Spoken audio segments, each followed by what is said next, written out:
14h-16h, Brigitte Lahaie, Sud Radio. Philippe Bruneau est avec nous et on vous demande de réagir. À votre avis, est-ce que les relations hommes-femmes se sont adoucies ou au contraire, est-ce que c'est plus tendu? Bonjour Marlène, c'est normal que ce soit les femmes qui prennent la parole, vu que c'est quand même les femmes qui ont beaucoup changé. Bonjour Marlène. Bonjour. Qu'est-ce que vous en pensez alors? Dites-nous. Écoutez, plus tendu ou pas, je n'en sais rien. Modifié, ça certainement. Alors, effectivement, avec le temps et les années et les modifications sociales, c'est une évidence pour moi que le féminisme a créé beaucoup des rapports sociétaux différents entre les hommes et les femmes parce que ça évolue.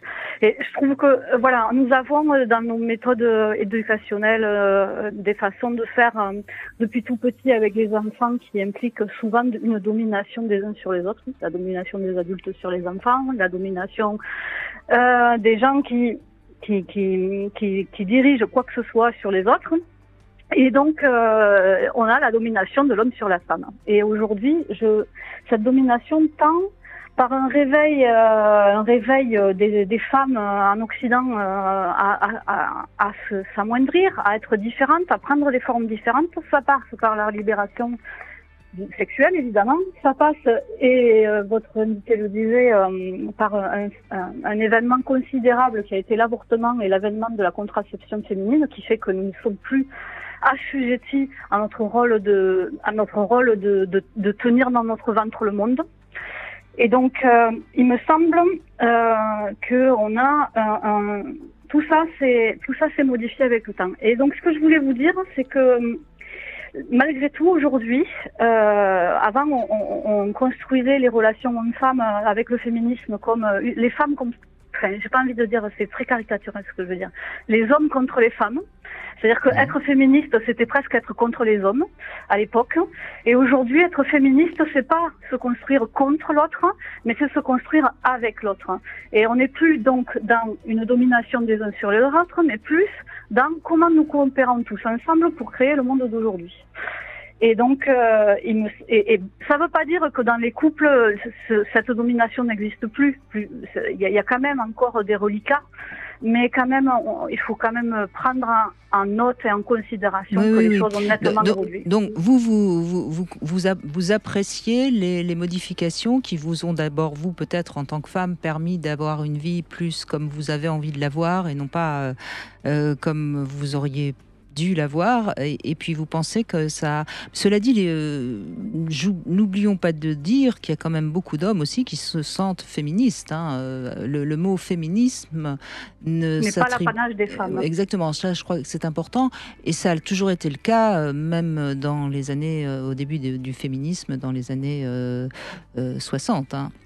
Oui, ça a toujours été le cas, certes, encore heureux, bien sûr que ce ne soit pas qu'une question féminine, le féminisme, mais je pense que le féminisme, si on considère le féminisme comme uniquement une question de femmes, alors il n'y aura jamais de féminisme. C'est une question de société, c'est-à-dire comment nous construisons ensemble nos relations vers plus. C'est pas tant l'égalité qui est le fond de l'histoire, c'est la fraternité entre les sexes.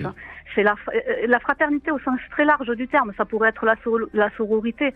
C'est la fraternité dans le sens non genré du terme. C'est-à-dire, comment pouvons-nous, tous ensemble, hommes et femmes, nous tenir la main pour construire notre monde? Et on le fait depuis des années, avec des rôles très différenciés au tout départ de notre vie. La contraception et plein de phénomènes ont fait que ces choses-là se sont modifiées. Et moi, ce que je voulais dire, notamment par rapport à la question de la contraception et de la pilule, c'est qu'aujourd'hui, il y a beaucoup de femmes et de femmes qui se disent féministes, que la pilule est une autre façon, une façon différente de prendre le pouvoir sur le corps de la femme. C'est-à-dire que elle n'est pas encore dans la totale gestion de sa fécondité. Il faut qu'il y ait un élément extérieur de la chimie qui vienne oui, mais ça c'est pas la faute des hommes, ça c'est la faute de la nature. Moi, je ne parle pas en termes de faute, là, pour le coup. Non, mais je veux dire... là, mais il y a une autre... Non, parce que je me permets d'utiliser le mot faute parce que vous dites Vous dites qu'il y a encore une sorte de domination, mais ça, Alors, ce que je vous dis là, c'est pas moi qui le dis, je reprends, je me fais juste le porte-parole sans être juge et partie en même temps. Je dis juste qu'il y a beaucoup de femmes, il y a un mouvement qui dit ça. Oui, je sais voilà, bien. Pas moi Oui. spécifiquement. Et donc, ce que je voulais vous dire à travers ça, c'est que la pilule, aujourd'hui, qui est un élément extérieur une façon de traiter sa fécondité, ou de la gérer, de l'apprivoiser, c'en est une. Ok, la pilule, un événement extérieur. Mais aujourd'hui, ce vers quoi on tend, c'est que les femmes puissent connaître suffisamment leur corps pour faire l'amour au moment où elles décident de faire l'amour. Mais ça ne marche pas, Marlène. Je ne peux pas laisser dire ça. Je suis désolée, ça ne marche pas. On a pour l'instant absolument pas... Enfin, à ce moment-là, il ne faut plus faire l'amour. Ou plus de pénétration. Oui, alors Marlène, je comprends, j'entends bien ce que vous dites et je trouve très intéressant la notion où vous dites j'ai vu l'évolution. Je ne sais pas quel âge vous avez, mais si... 36 ans. Pardon ? 36. J'ai 36 ans. Ah, c'est génial qu'à votre âge, vous ayez une notion de cette évolution. Parce que ce qui est compliqué aujourd'hui, c'est que les plus jeunes, c'est-à-dire, je vais dire les moins de 30 ans bien sûr, mais même moins de 40 ans, très souvent sont nés avec une contraception qui est efficace et donc ont cette liberté de vivre la sexualité.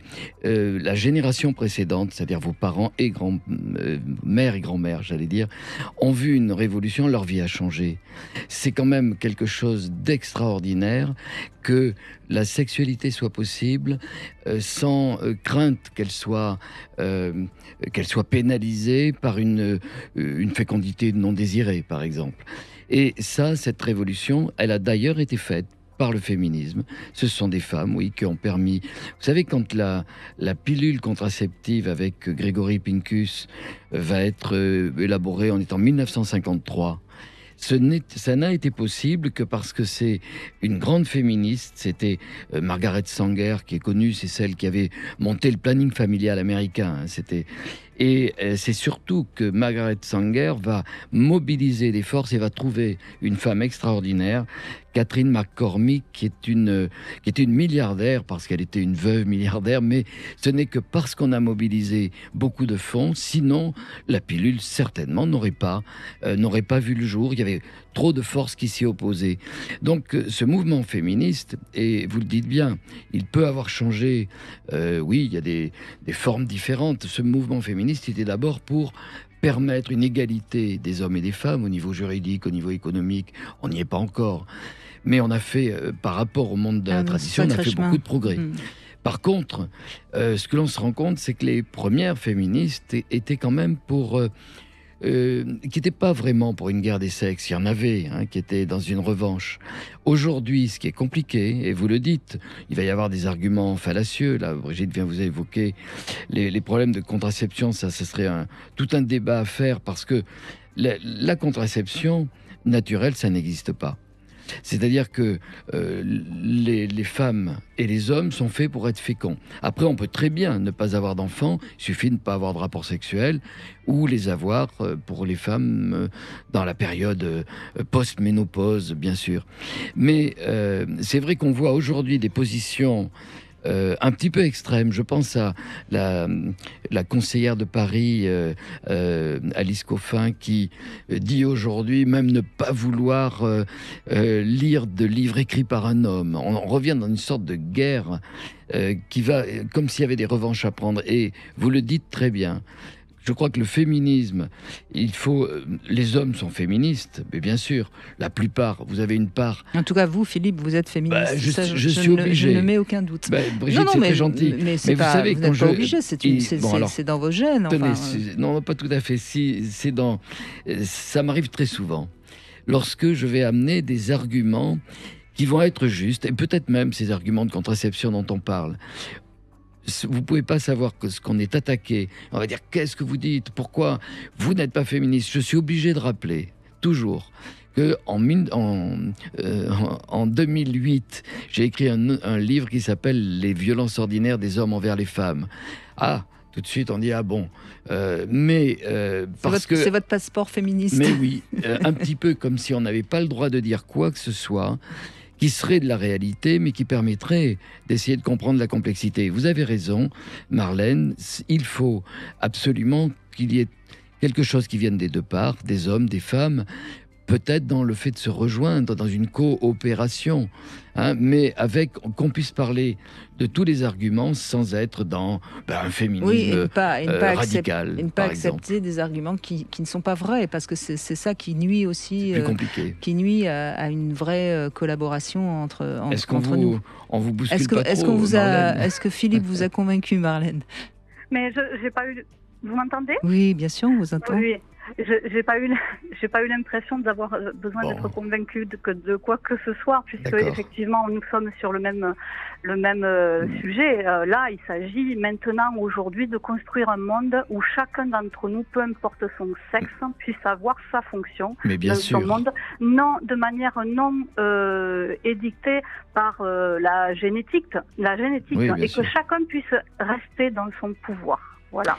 Oui, sauf que le fait d'être un homme ou d'être une femme, c'est une différence. Ça ne veut pas dire que ça rend l'un plus supérieur que l'autre, mais c'est une différence et qu'il faut accepter et qu'il faut élaborer chacun avec son propre prisme et en faire ce qu'on a envie d'en faire. Moi, je pense qu'il faut accepter d'être une femme quand on est une femme et comprendre ce que ça comporte d'avantages et d'inconvénients. Et l'inconvénient, c'est qu'en effet, lors d'un rapport sexuel, on a plus de risques. On a plus de risques d'avoir mal, on a plus de risques d'être enceinte. Et je pense que les femmes ont plus de risques d'être enceintes que les hommes. Voilà, c'est une réalité. C'est pas anti-féministe que de dire ça. C'est-à-dire que c'est vrai, Marlène et Brigitte, puisque on est à trois à dialoguer.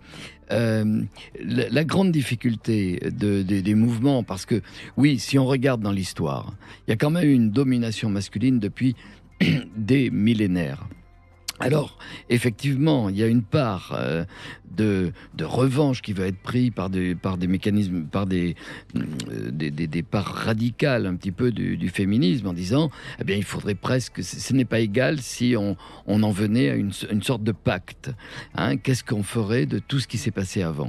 Bon, à partir de maintenant, c'est vous qui serez enceinte, les hommes. Voilà, mais oui. Ça, c'est ça, l'égalité. C'est une très bonne idée, Brigitte. Mais je voudrais simplement terminer en disant ceci, c'est que très souvent, d'ailleurs, et vous le voyez bien sur ce point-là, je crois qu'il faut arriver aussi à l'idée que on n'arrivera pas à l'idée que tout soit égal. Un homme n'est pas égal à une femme et une femme à un homme.